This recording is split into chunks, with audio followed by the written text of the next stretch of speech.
မင်္ဂလာပါအန်ရိုင်းရေခဲသက်ထုတ်လို့ရပါအခုရက်မှာအော်ဒါတင်လာတဲ့ဆက်လေးတွေကိုကျွန်တော်အပ်ပြီးတော့မှာပါနည်းနည်းပစ္စည်းတွေရောက်တာနောက်ကျသွားလို့ဆက်တွေမအပ်နိုင်တာအင်ရှင်များကိုလူညွတ်တောင်းပန်ပါတယ်ဒီရက်ထဲမှာအပ်ပြီးပါမယ်ဒါ120လီတာတွေပါဒီ120လီတာလေးရဆိုလို့ရှိရင်ရေတန့်ပန်း2ပန်းရေခဲကြောင်းပန်း2ပန်း6လင်းနဲ့တပေါင်တုံးရေခဲမို့2မို့ဆက်မယ်နော်ဒါလေးရဒီဆက်လေးရဒါ120လီတာလေးပါဒါလေး120လီပါဒါလေးဆိုလို့ရှိရင်220လီတာရေခဲဆက်လေးပါဒါ220လီတာရေခဲဆက်လေးပါဒါလေးရ220လီတာရေခဲဆက်လေးတွေပါ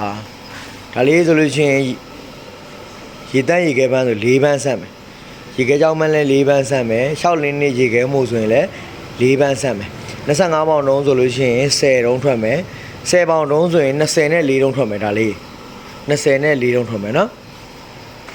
ဒါကတော့ steel gun တွေပါဒါကတော့လေးပြီးပတ်လေလို့ခေါ်ကြတာဗောနော်ဟုတ်ဒါလေးဆို25ပေါင်တုံး30ထွက်မယ်နော်35ပေါင်တုံးဆိုရင်20နဲ့9တုံးထွက်ပါမယ်လိုရတဲ့လူများကျွန်တော်ဆက်သွယ်ရေးမှာယူနိုင်ပါတယ်ဒီကဲဆက်လေးတွေကိုဒီရက်ထဲမှာမှာရတဲ့အင်ရှင်များကိုအမြန်ဆုံးအပ်လိုက်ပါမယ်ဘယ်ယူအားပေးကြတဲ့အင်ရှင်များအားလုံးကျေးဇူးထူးပင်တင်ပါတယ်ခင်ဗျာ